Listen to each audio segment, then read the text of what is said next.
Hello everyone. In this video, I'm going to be showing you how we can actually modify our Microsoft Word styles. So in the initial video, I showed you guys how you can go ahead and select your Microsoft Word styles. In the second video, I showed you how you can create your own, but let's go ahead and see how we can modify them. So if we come over here, we can actually come over to the Home tab within our ribbon, and we do the drop down here. We can actually decide, do we want to go ahead and modify one of these styles? And all we have to do is we just have to come over to one of them. We have to place our cursor on it. So let's say we want to modify the one that we just created. We can right click it and then come over here to modify. And now we have the option available to us. Do we want to go ahead and change the text style? So maybe we want to modify it to this font as opposed to the one that we had selected. And maybe we want to move it up to 20 as opposed to 18. So it gives us a preview here of what it's going to look like.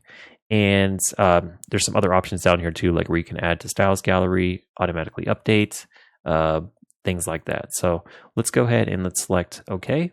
And you can see that after we made that change and modified, it automatically updated every instance of that Microsoft Word style that was used in our document. And now if we come up here, it has the new Word style after we made those changes. You can actually modify the out-of-the-box ones as well, so it's not just the custom word styles. If I come over to like this one called Heading, which was created by Microsoft, I did not create this myself. If I right-click it and come over to Modify, I can actually change it as well.